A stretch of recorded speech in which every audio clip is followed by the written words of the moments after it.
ಈಗ ದಾಳಿಂಬ್ರೆ ಕಾಯಿನ ಹಣ್ಣಿಗೆ ಆಲ್ರೆಡಿ ಬಿಟ್ಟಿದ್ದಾರೆ. ದಸರಾ ಅಂತ ದಸರಾ ಅಷ್ಟೊತ್ತಿಗೆ ಆ ಟೈಮಿಗೆ ಇವಾಗ ಬಿಟ್ಟಿರೋ ಈ ಕಾಯೆಲ್ಲ ಹಣ್ಣಿಗೆ ಬರುತ್ತೆ. ಕಾಣಿಸ್ತಾ ಇದೆಯಲ್ಲ, ಅದಕ್ಕೇನು ಗೊತ್ತಾ, ಈಗ ಅದು ಕಾಯಿ ಅಂದರೆ ಇವಾಗ ಭಾರ ಆಗುತ್ತೆ ನೋಡ್ರಿ, ಕಾಯಿ ಶೇನೆ ಇದ್ದಾಗ ಎಲ್ಲ ನೆಲಕ್ಕೆ ಬಗ್ಬಿಡುತ್ತೆ. ಅದಕ್ಕೆ ಇಲ್ಲಿ ಕಡ್ಡಿ ಕಾಣಿಸ್ತಾ ಇದ್ದಾವಲ್ಲ ನೋಡ್ರಿ, ಪೂರ ಎಲ್ಲ ಕಡೆ ಕಡ್ಡಿ ಉಣಿದ್ದಾರೆ. ಅದು ವರ್ಷನೂ ಕಡ್ಡಿ ಉಣ್ತಾನೆ ಇರ್ತಾರೆ. ಯಾಕಂತಂದರೆ ಅದು ಒಂದು ವರ್ಷಕ್ಕೇ ಕೊಳೆತು ಹೊರಟೋಗ್ಬಿಡುತ್ತೆ. ಇವಾಗ ಕಡ್ಡಿ ಉಣಿ ಮತ್ತೆ ಅದ್ರ ಮೇಲೆ ಒಂದು ವೈರ್ ಕಟ್ಟಿ ಅದನ್ನು ಮತ್ತೆ ಇಲ್ಲಿ ಕಾಣಿಸ್ತಾ ಇದೆ ನೋಡ್ರಿ ದಾರಗಳು. ಇದು ಹಿಂದಿನ ವರ್ಷ ಸುತ್ತಿರೋದು ಹಂಗೆ ಐತೆ. ಮತ್ತು ಗೊನೆಗಳಿಗೆಲ್ಲ ದಾರ ಕಟ್ಟಿ ಆಮೇಲೆ ಮತ್ತು ಮೇಲ್ಗಡೆ ಎಲ್ಲ ಮಿಸ್ ಆಗ್ತಾರೆ. ಈಗ ಆ ಕಡೆ ಕಾಣಿಸ್ತಾ ಇದೆಯಲ್ಲ ಗ್ರೀನು, ಆ ಥರ ಸುತ್ತಲೂ ಹಾಕಿದ್ದಾರೆ. ಮೇಲ್ಗಡೆ ಯಾವ ಥರ ಹಾಕ್ತಾರೋ ಗೊತ್ತಿಲ್ಲ, ನೋಡಬೇಕು. ಅದಾದಮೇಲೆ ಇನ್ನು ಹಾಗೆ ಬ್ಲರ್ ಆಗ್ತಾಯಿದೆ. ಈಗ ಚೆನ್ನಾಗಿ ಕಾಣಿಸ್ತಾ ಇದೆ. ಇನ್ನು ಗಿಡಕ್ಕೆಲ್ಲ ಬರೀ ಡ್ರಿಪ್ನಲ್ಲೇ ಬರೋದು ನೀರು.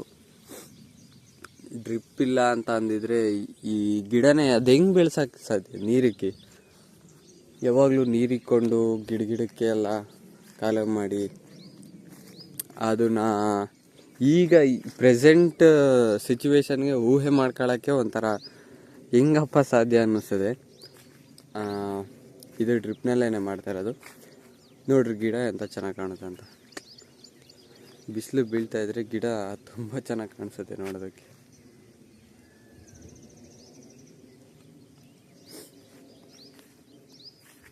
ಎಲ್ಲ ಕಡ್ಡಿ ಎಲ್ಲ ಉಣಿದ್ದಾರೆ.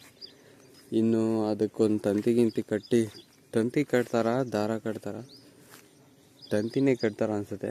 ಅದನ್ನು ಕಟ್ಟಿ ಆಮೇಲೆ ಈ ಗೊನೆಗೆಲ್ಲ ಕಟ್ಟಿ ಬಿಡ್ತಾರೆ. ಈ ಕಡೆ ಸೈಡ್ಗೆಲ್ಲ ಇದೊಂದು ಗ್ರೀನ್ ಮಿಸ್ ಥರ ತಂದು ಹಾಕವ್ರೆ.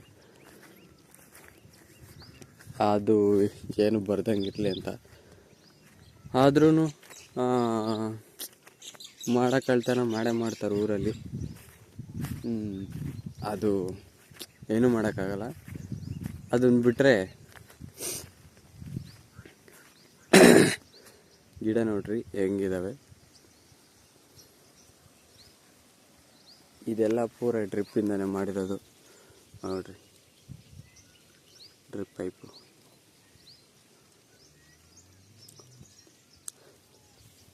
ಇನ್ನು ಇದು ವರ್ಷಕ್ಕೊಂದ್ಸರಿ ಅಷ್ಟೇ ಈಗ ಹಣ್ಣಿಗೆ ಬಿಡೋದು, ಯಾವಾಗ್ಲೂ ಬಿಡೋದಿಲ್ಲ.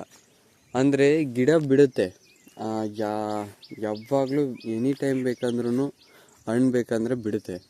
ಆದರೆ ಕರೆಕ್ಟಾಗಿ ಸೈಜ್ ಬೇಕು, ಚೆನ್ನಾಗಿ ಹಣ್ಣು ಬೇಕಂತಂದರೆ ವರ್ಷಕ್ಕೊಂದೇ ಸರಿನೇ. ಈಗ ಯಾವಾಗ ಅವ್ರಿಗೆ ಇಷ್ಟ ಬಂದಿರುತ್ತೋ ಒಂದೊಂದು ಟೈಮಿಗೆ ಬಿಟ್ಕೊಳ್ತಾರೆ. ಇವಾಗ ಇಲ್ಲಿ ಆದರೆ ವರ್ಷ ದಸರಾ ಅದ್ರ ಹಿಂದೆ ಮುಂದೆ ಆ ಥರ ಬರಂಗೆ ಬಿಡ್ತಾರೆ. ಈ ವರ್ಷವೂ ಅದೇ ಥರ ಅಷ್ಟೇ, ಕರೆಕ್ಟ್ ಟೈಮಿಂಗ್ಸಿಗೆ ಅಂದರೆ ಅದೇ ಟೈಮಿಂಗ್ಸಿಗೆ ಬಿಡ್ತಾ ಇರ್ತಾರೆ. ಇನ್ನು ಅಷ್ಟು ಬಿಟ್ಟರೆ ಗಿಡ ತುಂಬ ಚೆನ್ನಾಗಿ ಕಾಣಿಸ್ತಾ ಇದ್ದಾವೆ ನೋಡೋಕ್ಕೆ ಇವತ್ತು. ಪೂರ ತೋಟ.